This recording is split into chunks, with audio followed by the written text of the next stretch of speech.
How do you build up from self-publishing to landing a book deal? Do they just spot you and say, Rob, we're the biggest publisher in the world, we'd like to publish your books now? Not far off. And because of the podcast audience and the mailing list and all those things that we built up, it ended up going to number one on the whole of Amazon. Not just number one in its category, like number one on the whole of Amazon. And so all these publishers were looking at it and going, who is this guy? Like, probably annoyed that it was above whatever they wanted to be number one.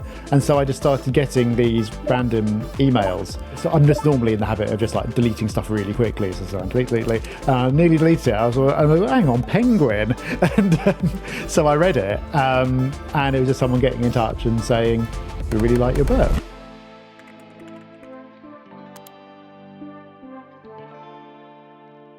Rob, thanks so much for joining me. You run the most phenomenal business. It's 7 figures a year, all off the back of a podcast. But I want to start at the beginning, which is back in 2012. On the face of it, you're living this life, this career that really looks like you're winning in the music industry. But inside, you feel like you're losing. And I just would love you to take us back to that time, how you felt, and what were the steps you took to get out of quite a dark place. Yeah, of course. It was the dream for a while. So I came straight out of uni. I went straight out into the music industry. So I worked for a major label, but I still maintain that I've never had a proper job, because it was not a proper job. It was just messing around, and like in your 20s, it's like just brilliant. But then it got to a point as I was kind of nudging up to 30 where like being out literally every night just wasn't fun anymore. And I got into music because I loved it. And then it had become a chore. And it's like, well, I'm not enjoying this. This is the thing I'm meant to be passionate about. Now I'm not even enjoying doing this anymore. What's wrong with me? So I kind of got to the point where I could see the people who were still in there, like age 50 or whatever, they were not happy at all. They didn't want to be there either. So, well, I need to make a change now. It'd be better to do it now than later. So I didn't know what to do. So I thought, well, you might as well just change everything. Like, it seems like the safest bet in a way. Like, if you don't know, like, if what little tweak is going to get you there, just change everything. So sort of quit that with no plan for what to do next. Moved to a completely different part of the world. Just completely, basically just like shook the Etch sketch and went like, I have no idea, but let's just see where things go. This is amazing. Yeah. What gave you the confidence to do that? Because that's a huge thing, right? I'm sure your parents or anyone who is looking at it from a objective point of view would think you've got it all going for you. Why kind of like throw it all away, so to speak, to just go off traveling around the world? Yeah, a couple of things helped. One thing that helped was I had some income from property. So I had sort of always saved, even when I was like my first job was on 15 grand a year. So I wasn't earning a lot, but I was always saving something, even if it wasn't much. And so I'd made some investments. And so when I quit, my income didn't drop down to nothing. It wasn't enough to cover our lifestyle, but it had something coming in every month and had some amount of savings to get us through like 6-9 months or whatever. So we didn't have to go and figure out how to make money straight away. Sure. So that was the practical one. And the other is, I don't know why, but I've just always had this vague feeling that I'll figure stuff out. Mm-hmm. And I don't know where it comes from or how you nurture this or whatever, but it's just like, they'll probably be fine. And I don't know, like, whether that comes from just like always being from a place of relative security, but I've just always been like, yeah, it'll be fine. And worst case, we'll come back and figure something out. Yeah. So do you have when you quit everything, do you have a plan at this time, or is it you're going to move to New York, right? Yeah. So we moved to New York, which is, by the way, the worst place you could possibly move if you're trying to like save, like you've got a certain amount of money, you're trying to make it last as long as possible. Not the place to go. But we went there because it's my wife's favourite city in the world. She'd lived there previously. I've been there a few times. I really liked it. So this wasn't like a let's go there and then like keep on travelling, which is what we eventually did. It's just like let's kind of have a break. Let's have a reset in like our favourite place. Worst case, it'll be really fun. best case, we'll actually work out what we want to do. Then we'll come back to London and do whatever, hopefully start something new. But worst case, she could go back to a job similar to her own job, old job, etc. Yeah. And then what transpires over those few months while you're out there? We just did everything we could think of. So like we took courses at NYU. I did creative writing, I think it was, and she did photography. We started a meetup group for freelancers. We just like hit up anyone who we could like vaguely had any kind of connection with and like tried to like meet up with them, because just kind of expose ourselves to new things, I suppose. And at the time, just like trying to find like random bits of work. So I'd been in music, but I'd kind of been in PR, so I knew how to write press releases and stuff like that. She'd been in a job where like there was lots of writing involved, and so we're trying to find bits of brand consulting, bits of random writing. We were both basically just like on Upwork, just like applying for every job it felt like we could probably do. It's interesting, isn't it, as well? Because I kind of, I imagine a lot of people out there, if you think that you leave a job, you're kind of then, you've got nothing. But actually in this like modern world with those kind of platforms, there is just a lot of work out there, isn't there, in a strange way? Did that surprise you? I suppose so. And that there wasn't as much then as there is now. Like it felt like a weirder thing to do back then. Yeah. But yeah, quite quickly I kind of got to the point of like, okay, so I'm not making anywhere near enough, but I've done these 3 things in the last couple of weeks. So that's 3 different bits of income. Therefore, there are all these different things out there. And if you start doing stuff online, quite quickly, you discover the amount of stuff out there. Like I started doing press releases for really weird stuff. I did children's party planning in Australia, air conditioning in Canada, just like all this bonkers stuff. It's like, oh yeah, actually it's quite a big world out there. And you don't know, you only know like this tiny fragment of it. You just don't know what part of it is going to work for you. But just having that mindset shift of earning the first dollar from something other than a job, that's super powerful. Yeah, it really is. I think the other interesting thing that happens is you're in New York for a bit, but then you decide to move on to other places. How does that come to pass? I wish I could remember what the first kind of point of contact of this was, but we kind of discovered this world of digital nomads, which is still a crap term. It was back then, but no one's come up with a better one still. But again, now, like everyone's like, oh, obviously you can work from your laptop. You might as well go and do it anywhere. And like COVID's massively normalized that. But back then, this was like a really kind of fringe movement. But we discovered it, and it just really tied in with this whole thing about just like earning bits of money from doing random jobs online. So it's like, oh yeah, we've chosen to come and earn random bits of money in the most expensive place in the world. But you could also go and do this in Thailand, and suddenly that one random job's probably paid for your week's living expenses. And you don't have to go and live in a certain place. And we just found the experience of going and experiencing a new place and meeting new people and having a different routine so freeing. And so, I don't know, it just kind of gives this whole new energy. I want to keep doing this. And so we did. Yeah. One of the things that you start doing in this period of digital nomadism is writing about something that you're interested in, which is property, right? So you start a blog. How does that come to happen?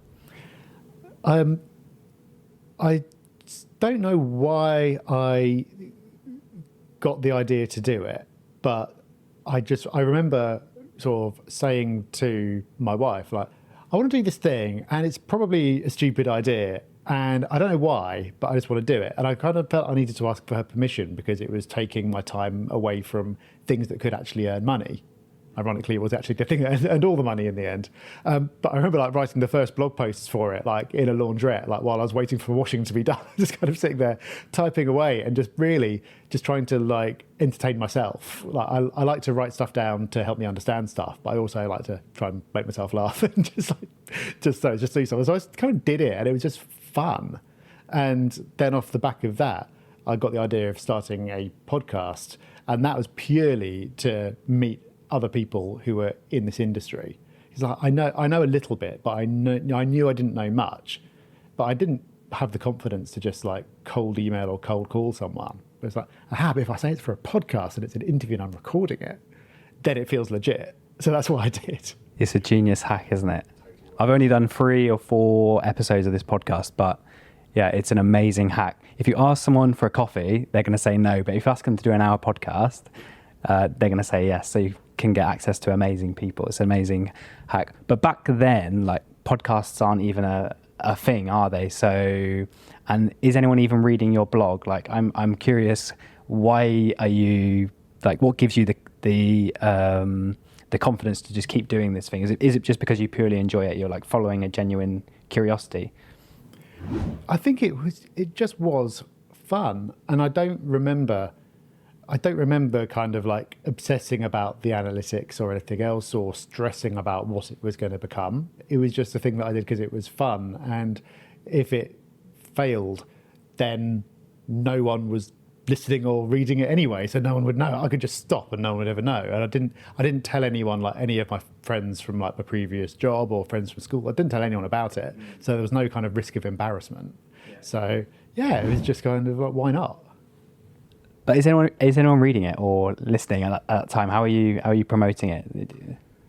I don't think I did promote it at all. I think it was just, I mean, this was like, how long ago? Like more than 10 years ago. So there was less competition. I think I just started ranking for stuff randomly because there was less competition. I think maybe I did like, it used to be a classic thing where you would just like do a roundup of other people's blog posts. Yeah. Like, here's what I've read this week. But So then they'd get the link notification and come and check you out. And I sort of remember getting the first email from someone who I'd featured in that. I was like, wow, someone's actually reading. And she was really nice. We actually met up later. And so that was like the very first signs, like probably getting like 20 people a day on Google Analytics or whatever. But that was like, okay, well, it's not none. And one of them's a real person. So that's cool. It's really cool. And I think there's interesting parallels today. It's probably not blogging anymore. It could be, maybe today it's TikTok or some other platform, but it's really interesting when you spot these opportunities to be early in a new form of media. Well, what's pretty nuts, I think, is that now you could do your first TikTok video and get 1 million views on it. It's possible. Yeah, that's true. And it's probably unlikely that you'll get 0 because you've got like algorithms that can do this stuff for you. Back then, like that was not a possibility. You're not going to get 1 million views with your first blog post. So you are kind of grinding it and building up from absolutely nothing. And I think there's pros and cons to having that sort of slow start or having the distribution that you've got now. Yeah. So you're exploring your interest, which is property. You're doing these interviews for the podcast, and I think is it only the second or third one you meet someone who's quite interesting, isn't he? Yes, yeah. I found him, he was posting on a random forum, and I can't remember what he said, but I saw something interesting about it, and so I contacted him for an interview. I was back in London for that point. I think this was like between New York and then coming back to sort some stuff out and then heading off again. So we met up in his service office that he was renting, which I think was just like a tiny little box room. And we did the interview. The interview was spectacularly awkward. I think it was the first one that I'd done in person. I think it was the first one he'd ever done. There was no particular chemistry between us, but for some reason he followed up with me and wanted to meet up because we were, I think, basically the only 2 people in the UK who were listening to podcasts at that time. And so we just wanted to stay in touch. And he had this concept for doing a podcast. And so he asked me if I wanted to co-host with him.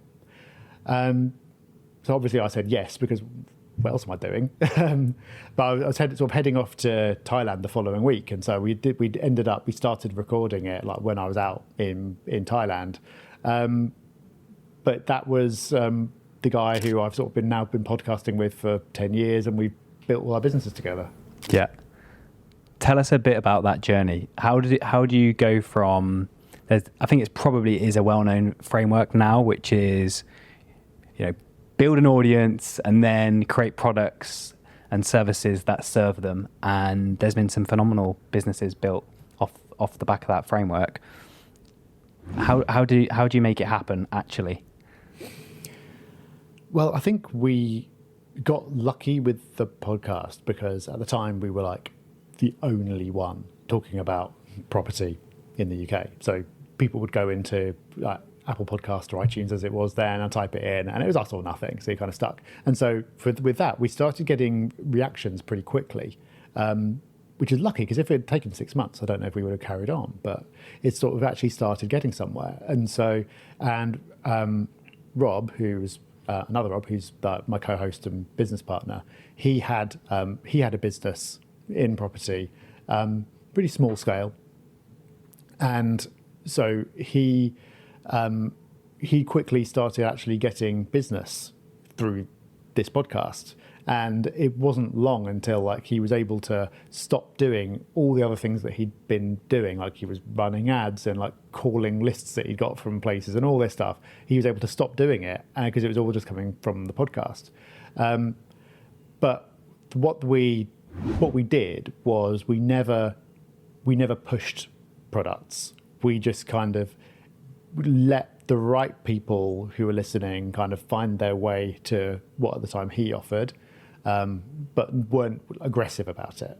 And then we just started adding on other things that we thought people wanted. So he was selling properties to people and referring business to letting agents who then did a bad job. So that, well, we might as well do our own and do hopefully a better job and actually sort of make the money off it. We started an online community because there wasn't really much like that in those days. And that was a way to kind of, I suppose, pull more people in, but also just for people to talk to each other because we had so many people emailing in and asking us questions. It's like, well, I don't really know, but maybe there's someone else who does. And so we just started doing stuff that the audience seemed to want and keep on doing that without much strategy, really. Yeah, it's amazing. Talk to me about, even when you're creating these businesses, you seem to do things like just differently. So you start a lettings agent and it's fully remote. It sounds like a contradiction. Like, how do these things come to be?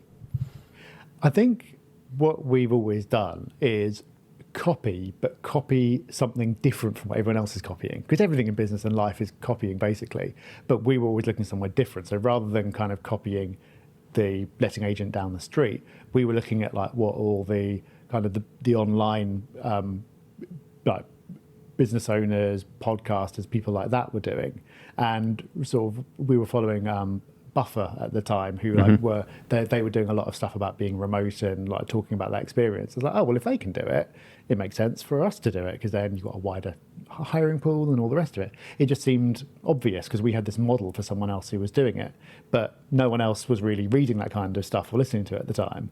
So everything that we did was just copying other things that we saw working in other industries, but we just borrowed from there. And so when we did it in property, it was mind-blowingly novel. Yeah, it's really cool. You start a lot of businesses off the back of the podcast, and I've heard you talk about this.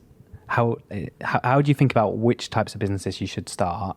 And then I've heard you talk about this analogy of spreading a lot of seeds, watching them grow up, and then eventually, right, there's just carnage, a garden of carnage where you're trying to do loads of different things. Some of them work and some of them are failing, and you've got to make a call on which ones to actually double down on.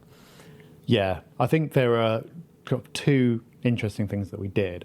One was that we went into services, not products, and we weren't selling the education. So the classic thing to do is you'll have a podcast and then you'll sell a course about it or whatever. But we gave away all the information, which is a huge advantage because we were able to give away more than anyone else was, because we weren't trying to monetize any of it. And service businesses have the potential to be bigger, more sellable, more everything else, but they're also a lot more work. And we discovered after a while that we were really great at launching stuff, not so great at operating stuff. And so we saw so many opportunities, we tried to hold ourselves back as much as we could, but people were asking for mortgage brokers and tax services and all this stuff. And so we launched them really successfully, but then the operations weren't always what they should be. And so it was a whole process of kind of starting a load of stuff and then going, okay, and then kind of cutting it back again. Yeah, it sounds actually really challenging because, as you say, you're giving away all this information for free, and some of these people have probably been listening to the podcast for quite some time, so their level of trust is really high in you. And then you launch businesses that maybe some of them maybe their service isn't quite ready, or as you say, there's operational difficulties. Was there ever any fallout from that, or mistakes that you regret in hindsight? I think where we got lucky was because a podcast is a very personal medium. You have a real connection with someone. People could tell that our heart was in the right place. So I think actually our customers, a lot of the time, were more forgiving than they should have been, and more forgiving than they would have been with anyone else, because they could see that we were doing our best. And we said that we were working hard to improve it, and so we would. And so I think we got away with a lot that we probably shouldn't have done while we were kind of going through this process. And our hearts were in the right place, and we were doing our best. There's so much that we didn't know, especially around things like hiring, because all of it ultimately comes down to bringing in the right people and bringing those people along and training them and building their knowledge, building their confidence. And we just didn't know how to do that well. It took years to figure that out. And so while we were figuring that out, things weren't always as they should be. Yeah. It's funny. I was talking to a guy yesterday, Timothy Armoo, and he was saying the longer he's been in business, he's realised that it's essentially a people collecting business. So when you start out, you think it's all about you, and you have to be at the centre of everything, and you're the guy who's the smartest guy in the room. And over the course of 10 years, you just slowly get humbled and realise that actually it's all about the people you can surround yourself with. And he's taking a break from selling his last company, and he said he's literally just spending his time harvesting talented people, and it's less important what the next business is about. It's more important, who he's going to do it with. Could you just give us an idea of how big the business is today? In terms of revenue, it's mid 7 figures. In terms of employees, it's somewhere between 40, 45. And it's now a lot more focused than it was. So we did have a kind of like a sort of, I suppose, a loose group of different services. So we had like property sourcing and property management and tax advice. And these were all individual things that our audience said that they wanted. So we tried to do them. But we've kind of eventually got to a point of being more focused about it. So we're purely doing the investment part. And so we can help people buy properties directly, or we've set up a fund so people can hold property indirectly. And that's all we do now. And so it feels so much better because it's focused. Yeah, there's definitely a lesson in there. If someone wants to start a podcast today and maybe replicate something similar to what you've done, what are the keys really to success with podcasting? I don't know if I can answer this because it's very different now. Like I said, we literally just started and we were the only one and people found it. I don't think that happens now unless you are in a super niche. So that could be advice in itself. Like if you've already got a business and you can't pick your business, and then you want to start a podcast, if there's any competition, it's going to be a grind. If you're trying to choose something to do, then you can probably look for something where there isn't much competition and people are going to be crying out for this. And then there will be plenty of places where that's still the case, especially if it's the type of B2B type thing where you don't need a massive audience, you just need a few.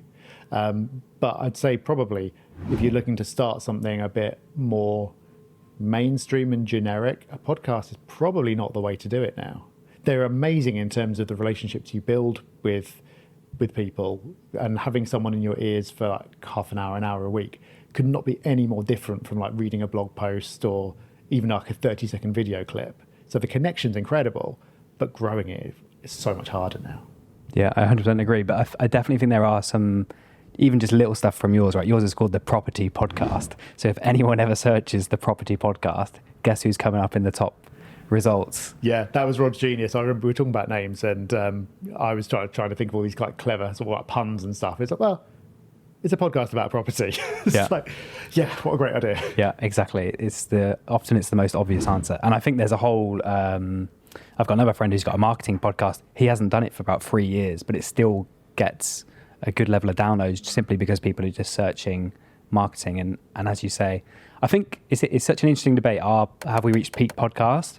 And I think we definitely are like getting there, but that doesn't undervalue the fact that someone's listening to you for an hour every week for a year, and the level of relationship you build up with those people is crazily good. Yeah, I know someone who's got a podcast which I think gets like 200 downloads an episode, but he's made like a handful of really great connections for that, which has ended up like transforming what he does in his business. So you don't need big numbers always. Yeah. I think the other big part of your story, if people are listening or know you, is the self-publishing. So again, on that year of self-discovery, you started writing books, right? Yeah. Can you explain why you even wanted to do that and how that journey has kind of gone on? I think you're on your 8th book now. Yeah, so to start with, if this was I was ill in my like writing press releases for $4 stage, and I read a blog post about how you could self-publish through Amazon. They'll just kind of like print it on demand when someone orders one, and you could make money. It's like, this is great. Like, yeah, this way I could write something and earn from it without having to like be there every day churning it out. And so this was around the time of the 2012 Olympics in London. We were away at the time, but me and my wife decided to write a book of Olympics facts, because people will probably be searching for this right now. And so we just like sort of like scraped the first page of Google for like the crappiest facts about stuff you could imagine, stuck it into a book. I designed a cover, like it was just, it was so bad. The whole thing was terrible. But we just stuck it on Amazon and it sold. Like, not many, but some. And that was like if like the making your first money online from providing a service was the first kind of aha moment, then that was the second one. It's like, wow, you don't even have to like be there doing something. It just happens after the fact. So we did it originally for that reason. Then I started writing a book about property, which was, I think about half of it was like made up of blog posts I'd already written. So I was just repurposing it and then added to that. And that actually made sense because by that point we'd just started the podcast, and so I had kind of an audience to promote it to. And it went from there. And again, I think I was sort of like borrowing lots of ideas that were mainstream in other things at the time, like having a book. Like the guy who founded ConvertKit, Nathan Barry, he was like one of the pioneers of this. Like you'd have like 3 different packages. You'd have the book, or the book plus these videos, or the book plus something else. So I did that and actually made like quite decent revenue by selling, because there were podcast listeners who wanted more than just the book. Yeah. So again, just doing that. It's like that impulse purchase. Yeah. And so from then, I think it was the 3rd or 4th book I did, which is still about property at that time. It just really connected, and it still sells really, really well to this day. How many copies a year are you selling of these things?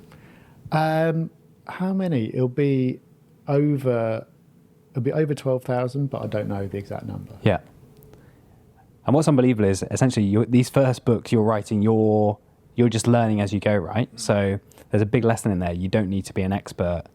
What is the approach if you want to write a book? You don't feel like you've got the right to write a book. You know, you're not a professor at a university who's been studying this thing for tens of years. In a way, that's probably a massive advantage, because the majority of people who want to read a book about property investing are going to be in the same situation as you, right? Yeah, I think it's a huge advantage to being a couple of steps ahead of your audience, and know, because you can remember what it's like to not know that stuff, and it's just also fresh. And I think there are certainly drawbacks. Like there are still kind of like, there are like so many layers that you only appreciate over time. And so I'm sure I could definitely write a better book today than my first one. And there are probably things in my first one that like I was sort of presenting something as this is the way, and actually it's not the way. It's more complicated than that. But there's a lot to be said from just having something that's really simple, inspirational, easy to understand. Going, this is it. And so many people with experience, they can't remember what it's like to not know. And often they just overcomplicate everything. I find myself doing it now. You kind of overcomplicate stuff, don't know how to communicate. So you can do it early, and I think it's okay as long as you're not holding yourself out to be anything that you're not.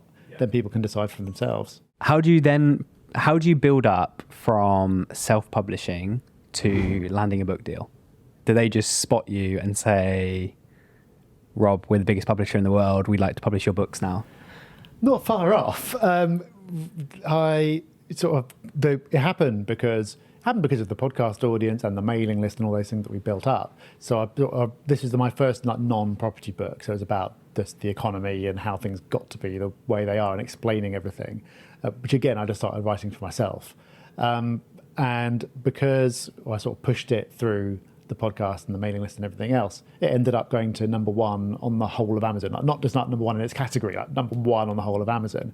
And so all these publishers were looking at it and going, who is this guy? Like, probably annoyed that it was above whatever they wanted to be number one. And so I just started getting these random emails.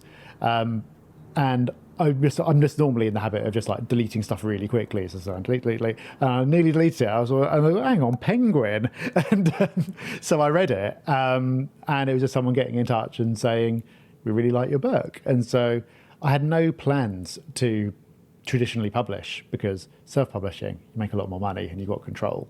But I thought, well, not everyone gets a chance to do this. And so in the end, through a friend, I got put in touch with an agent. She took me on, she shopped it around and played the publishers off against each other and did end up going to Penguin in the end, but with a better deal than I would have got if I just said yes to that email.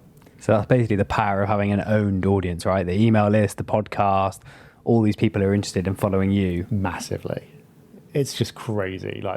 And you see it, like you see like celebrities will like proper like TV celebrities will bring out books and they won't do that well. Or they'll get a few reviews, but not really many.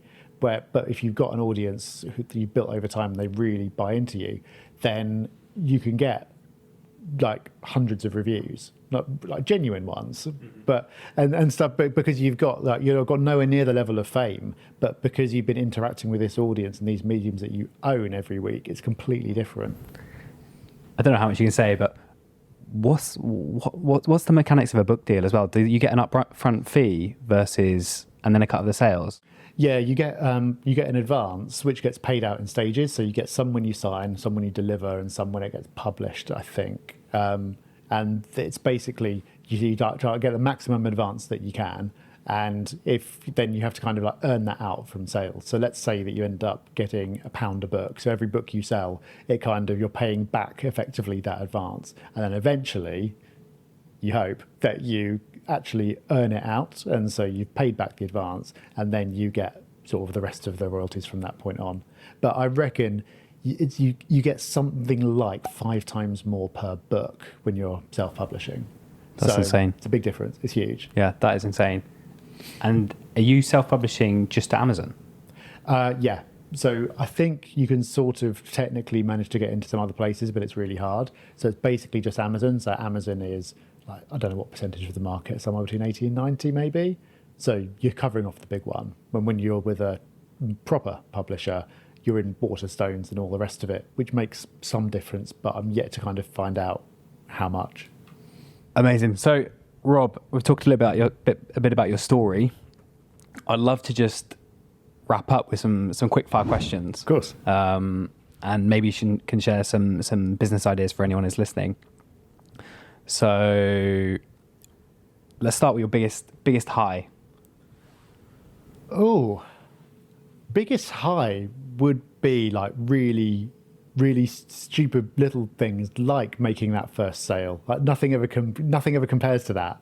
Because then I think it's really easy to get into doing big things and just kind of getting used to it and go, another, whatever. But it's the first one, that's always special. Yeah. Conversely, the lowest moment?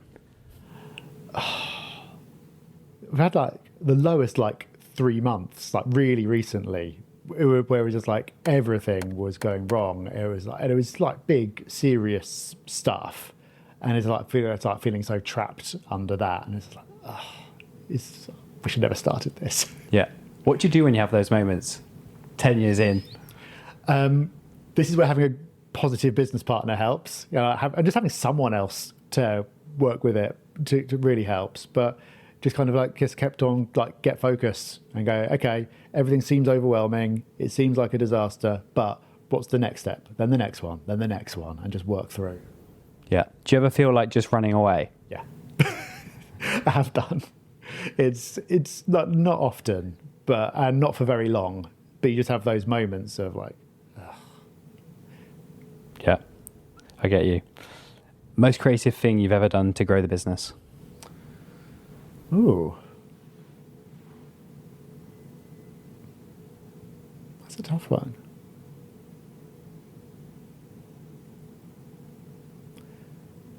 Have we done anything creative to grow the business? No. Just the relentless publishing of a podcast every week, maybe. Yeah, I think that's it. Maybe it's just like micro creativity every week. What's a reality of business people don't talk about?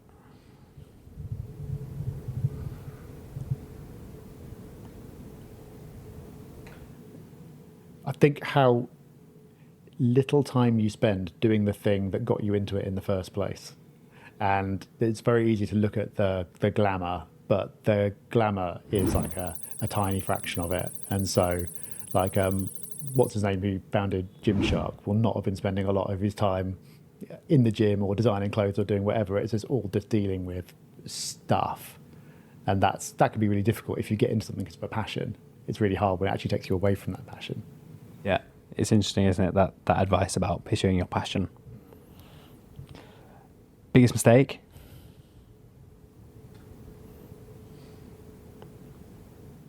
Biggest personal mistake, I think, was trying to like outsource the things that I was good at and get stuck into the things that I wasn't good at and didn't like doing. So I did the wrong type of hiring and going, well, in business, you're supposed to like get someone else to write the newsletter or whatever, and I'll go to all these meetings about compliance I don't want to go to. But no, that's completely the wrong thing to do. So eventually sort of reversed all that, went back to doing the things that I was actually good at, and everything did better. Yeah. How do you, that's really like finding your zone of genius, I guess, and sticking to it. How do you know what your zone of genius is? Is it just really obvious? I think it's whatever seems effortless to you, where other people go, how'd you do that? I think that's what it is. Yeah, really cool. What are you optimizing for? Satisfaction, which is different from fun and different from excitement, different from money, different from all those things. But we were just talking earlier about like, yes, it's a 5-day week, no bank holiday. Like if you feel like that, that's pretty good. Okay. Favorite 3 books? Favorite books? Yeah.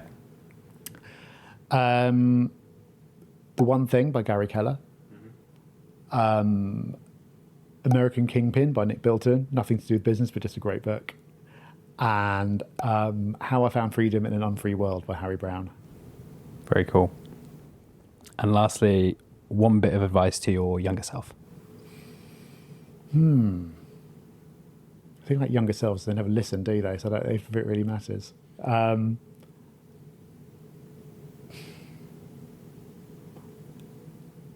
Enjoy it. I'm going to spend a lot of time focused on the next thing and not enjoying it. And I think it's far more, you need to celebrate the little wins along the way and you need to enjoy the process. And I am doing that now. There's been a lot of times in the past where I haven't been. It's just been always focused on the next thing.